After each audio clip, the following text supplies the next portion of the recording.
Hi guys. So just a little reminder, I am not an astrologer. I am someone who is beginning to learn astrology. So keep that in mind as we go along. But basically what I'm coming to talk to you about today is the fact that we do have a Libra new moon coming on October the 6th.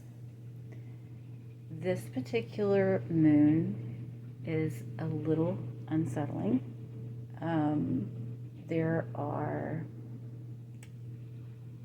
aspects that point to possible aggression going on around us, things of a destructive nature. So just be very careful and mindful of what's going on around you. Okay. Also, try to be the peacekeeper rather than the instigator during this time.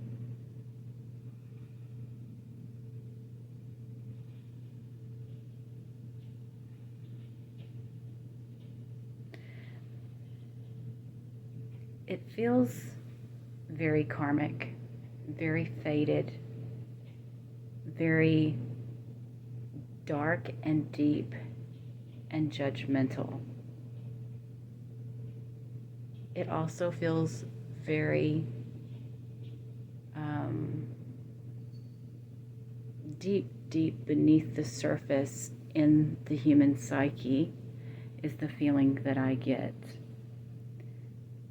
I'm not like most people where I talk to you about things and I say, oh, and everything is peaches and cream and everything is going to be beautiful. I don't think everything's going to be beautiful. That doesn't mean something beautiful can't come from it. But this particular aspect, I'm not seeing a lot of positive things happening here. Though it is possible, depending on where this hits in your chart. Okay?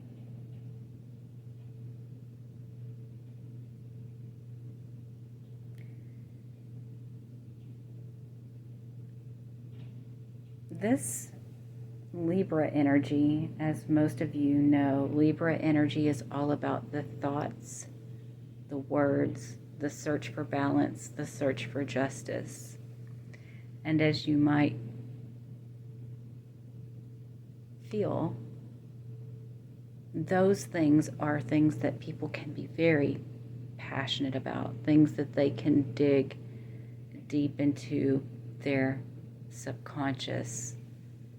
And so that's why, and I'm not even looking at the planetary part, just looking at the Libra energy is enough. But when we know that we've got Mars coming into play, we've got Pluto coming into play, we've got the makings for some pretty gnarly energy. I'm just going to leave it at that, okay? What else do I want to say? You could see people being very judgmental, very retaliatory, I guess is the word that I'm looking for.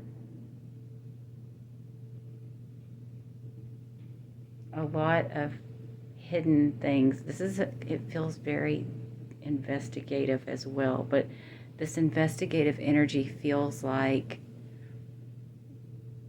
it's almost like a futile type of energy, meaning that it's like almost like pretending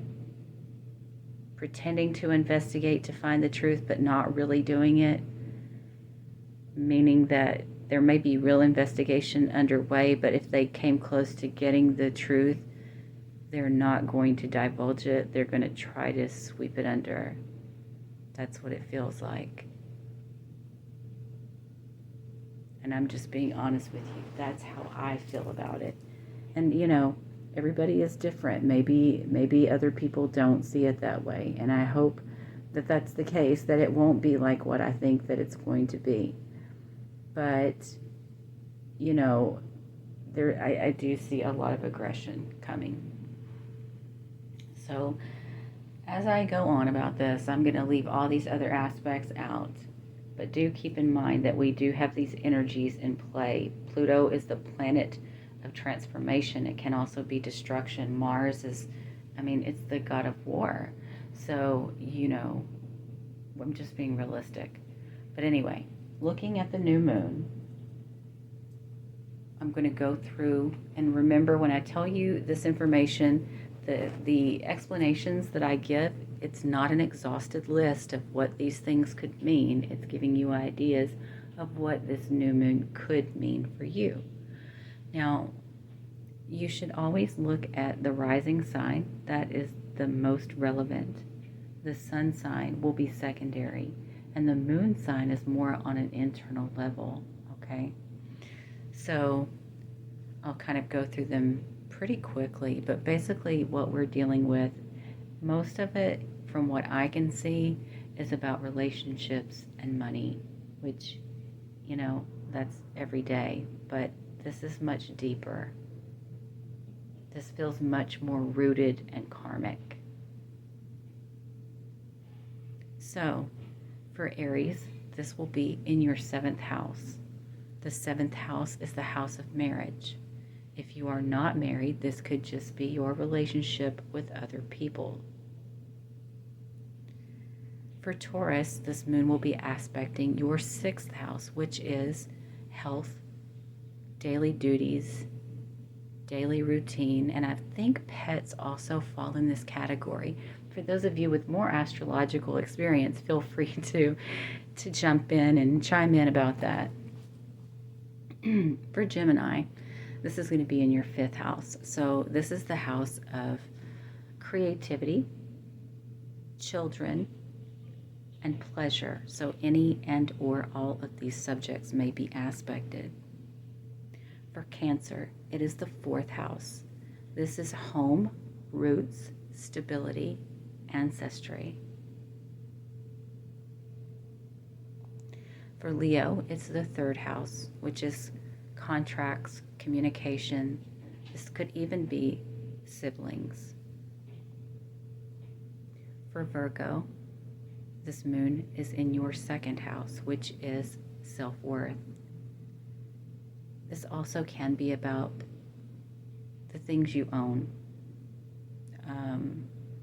your personal finances. For Libra, this is in your 1st house. This is basically everything that makes you who you are. So this one will be aspecting that. It's going to be affecting how you see yourself, how others see you. For Scorpio, this is in the 12th house. The 12th house is the house of the subconscious, the hidden. I've also heard it as the house of undoing, but for me, most of the time, this has to do with either subconscious or things that are hidden. For Sagittarius, this is in your 11th house, which is the house of friends, network, community. For Capricorn, this will be in your 10th house, which is career and public reputation. For Aquarius, this is in your 9th house, foreign people, foreign lands. I think this can also be legal. There's so many different things it could be. But I also see it as the house of higher thinking, if I didn't already say that. And then for Pisces, it's the 8th house, which is shared finances. This can be debts. This also can be a death. This can be an inheritance. This can be taxes. Any type of situation like that. So just keep that in mind. If you know these subjects are something going on in your realm, be careful around those aspects. There may be miscommunications or things like that around these subjects, because Mercury retrograde is also in Libra, I believe. So anyway, let's see, what else did I want to say?